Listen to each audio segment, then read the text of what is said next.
El error que todos cometemos al leer la historia de Daniel es convertirlo en un modelo de supervivencia, una narrativa de escape milagroso donde el protagonista logra salir ileso de los leones. Tendemos a ver a Daniel como un héroe de acción que, mediante su fe, logró que la realidad se doblara a su favor para evitar el dolor.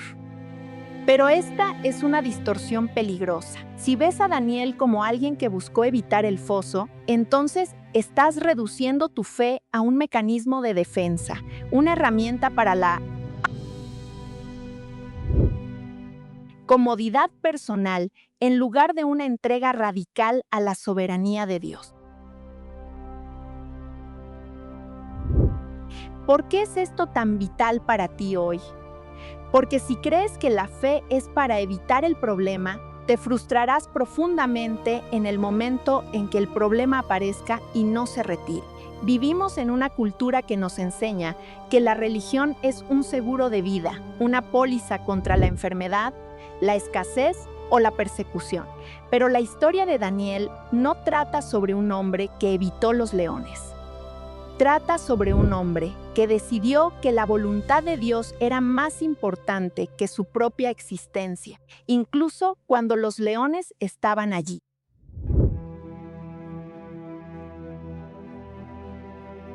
Detente a pensar por un momento en tus propias oraciones. ¿Cuántas veces pides a Dios que quite el problema, que elimine la situación difícil o que abra una puerta de escape? Es natural. Es humano, pero el error radica en que nuestra fe se vuelve condicionante. Dios, si tú haces esto, yo te seguiré. Daniel rompe ese esquema. Él no negoció con el rey ni con sus circunstancias. Su fe no era un sí condicional, sino un aunque absoluto. Él no buscaba la salida, buscaba la presencia.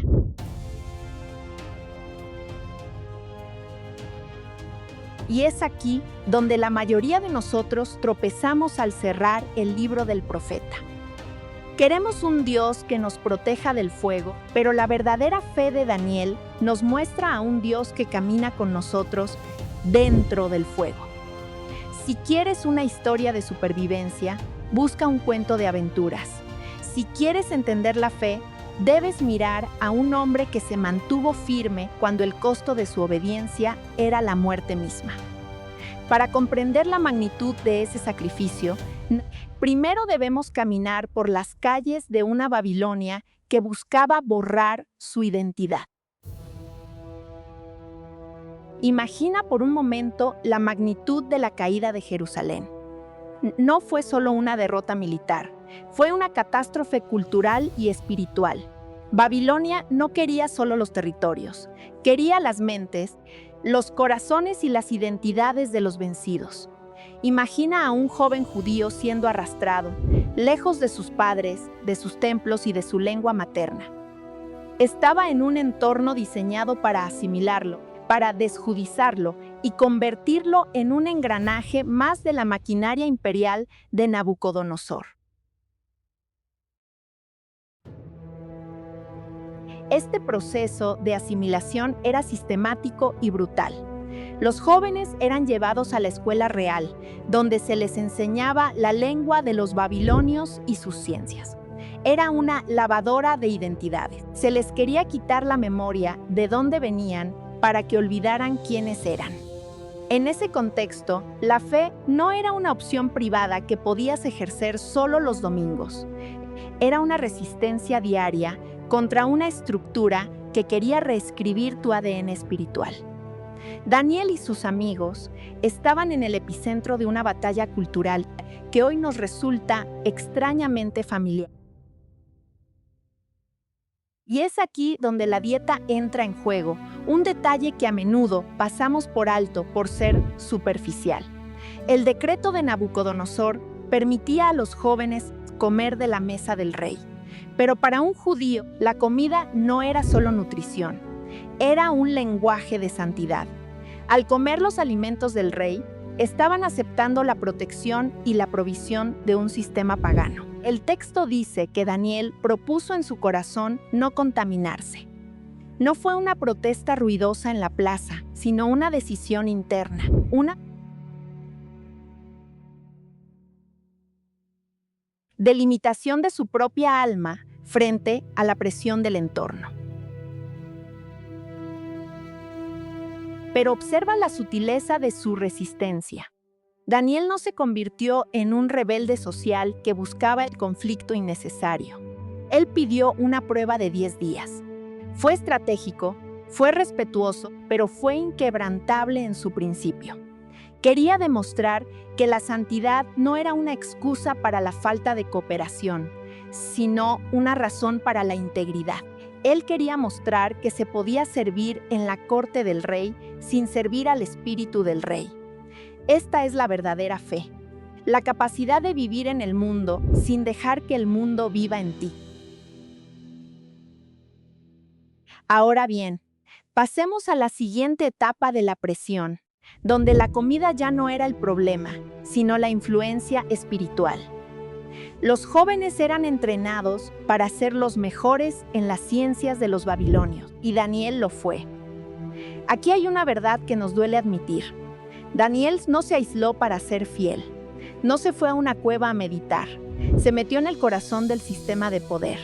Él buscaba la excelencia. Su fe no era una excusa para la mediocridad, sino un combustible para la maestría en su campo de trabajo.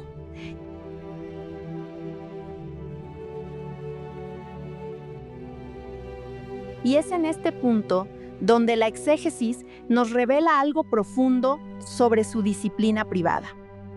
Mientras todos se entregaban al ritmo frenético de Babilonia, Daniel encontraba un espacio para lo sagrado. El texto dice que se ponía de rodillas 3 veces al día para orar hacia Jerusalén. ¿Por qué Jerusalén? No era por un nacionalismo ciego, sino porque Jerusalén representaba la presencia de Dios. En medio de una ciudad que adoraba a múltiples dioses, Daniel orientaba su alma hacia el único lugar donde el cielo y la tierra se tocaban.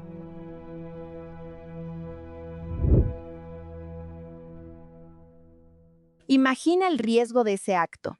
No era una oración secreta en un sótano, era un acto de rebelión política. Al orar, Daniel estaba declarando que la autoridad de Dios estaba por encima de la autoridad del decreto real.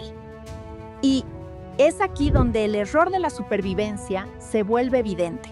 Daniel no estaba orando para que el rey cambiara su decreto.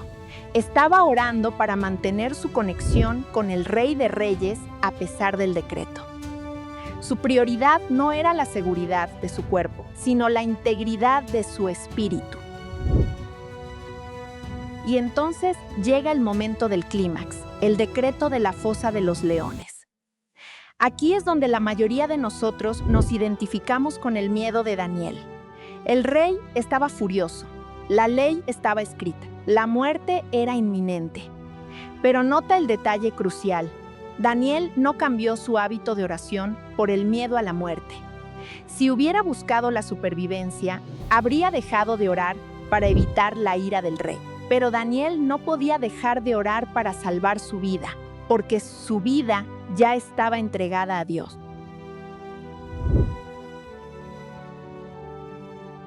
En el hebreo original, la palabra para fe, emuná, no describe un sentimiento de confianza, sino una fidelidad constante, una resistencia bajo presión. Daniel no sintió confianza en la fe, él actuó con fidelidad. Se puso de pie frente a los leones con la misma paz con la que se ponía de rodillas 3 veces al día. Para él no había diferencia entre el palacio y la fosa. En ambos lugares, él era un siervo de Dios. La fosa no era una interrupción de su vida de fe, era la culminación de ella. Y aquí es donde ocurre el milagro, pero no de la manera que esperamos. Los leones no fueron domesticados por un hechizo, fueron detenidos por la presencia de Dios. El texto dice que Dios envió a su ángel para cerrar la boca de los leones. Es una imagen poderosa. Dios no quitó a los leones de la fosa. Dios se hizo presente en la fosa con Daniel. A menudo pedimos que Dios nos saque de la situación, pero el milagro más profundo es que Dios se mete en la situación con nosotros. Pero la fe de Daniel se prueba en el desenlace. Él sobrevivió, sí, pero la victoria no fue que no murió. La victoria fue que, cuando salió de la fosa, su testimonio fue tan poderoso que el rey tuvo que reconocer la existencia del Dios de Israel. Su fe no fue un acto de egoísmo para salvar su propia piel. Fue un acto de adoración que terminó por glorificar a Dios ante sus enemigos. Su integridad fue el puente por el cual la gloria de Dios cruzó las fronteras de Babilonia.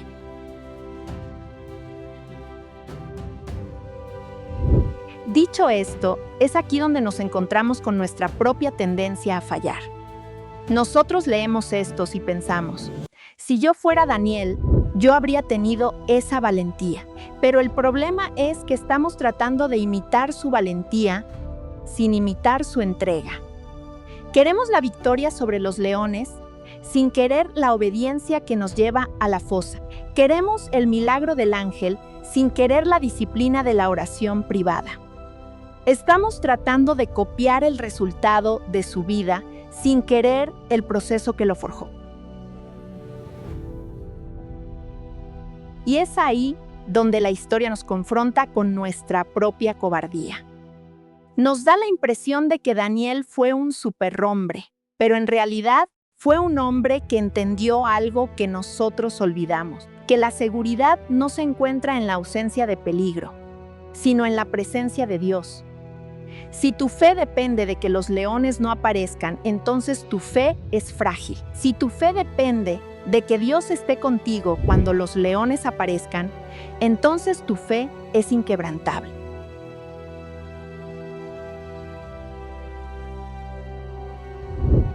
Pero, ¿cómo se ve esto en tu lunes por la mañana, en tu oficina, en tus problemas financieros o en tus crisis familiares? A menudo, nuestra Babilonia no tiene leones físicos, pero tiene presiones que nos piden que negociemos nuestra identidad. Nos pide que contaminemos nuestra dieta espiritual con el consumo de la ansiedad, la ambición desmedida o la aprobación de los demás. Nos pide que dejemos de mirar hacia Jerusalén para enfocarnos en las métricas de éxito de este mundo. La fe de Daniel nos llama a una excelencia radical en medio de la asimilación. Significa que puedes ser el mejor en tu trabajo, el más capaz en tu área, el más brillante en tu comunidad, sin permitir que el sistema te robe tu alma. Significa que tu integridad no es una opción de si tengo tiempo, sino la base de tu identidad. Es la decisión de que si el mundo te pide que renuncies a tu fe para tener éxito, tú prefieres el éxito de Dios, incluso si eso te cuesta la comodidad del mundo. Y es aquí donde debemos reevaluar nuestra oración. Muchas veces oramos por el escape y nos olvidamos de la presencia. Necesitamos empezar a orar como Daniel, no para que el decreto del rey sea anulado, sino para que nuestra conexión con el Rey de Reyes sea fortalecida. Necesitamos pedirle a Dios que nos dé la fuerza para permanecer firmes, no la fuerza para huir. La verdadera libertad no es la ausencia de cadenas, es tener la fuerza para caminar con Dios incluso mientras las cadenas están ahí. Porque, seamos honestos, la mayoría de nosotros no queremos estar en la fosa. Queremos evitarla a toda costa. Y eso no es un pecado, es nuestra condición humana. Pero el error es creer que la fe es el escudo que evita que caigamos en la fosa. La fe es la mano de Dios que nos sostiene mientras estamos en ella. Cuando dejas de luchar por evitar el problema y empiezas a confiar en el proveedor del problema, es cuando la paz de Daniel comienza a fluir en tu propia vida.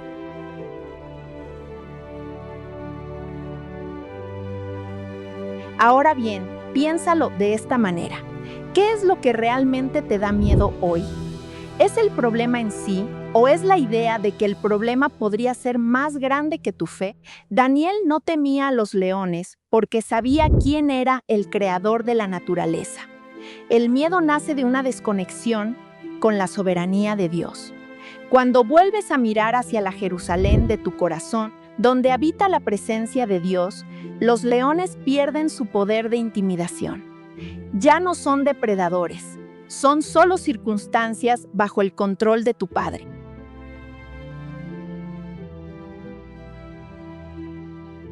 Y es en esa comprensión donde la fe deja de ser un esfuerzo agotador y se convierte en un descanso profundo. No tienes que fabricar la valentía. La valentía es el subproducto de la confianza en aquel que es más grande que cualquier imperio y más poderoso que cualquier fosa. Si puedes confiar en que Dios está en el trono, incluso cuando el mundo parece estar en caos, entonces has superado el error que todos cometemos. Has pasado de buscar un Dios de milagros a confiar en un Dios de soberanía. Si hoy te sientes rodeado por los leones de tu vida, no te desesperes por la falta de una salida mágica. Quizás Dios no quiere sacarte de la situación hoy, sino que quiere entrar contigo en ella. Tal vez la prueba no es tu capacidad para sobrevivir, sino tu disposición para permanecer fiel. Detente un momento y respira. No estás solo en la fosa. El Rey de Reyes está allí contigo y su presencia es la victoria más grande que puedes experimentar.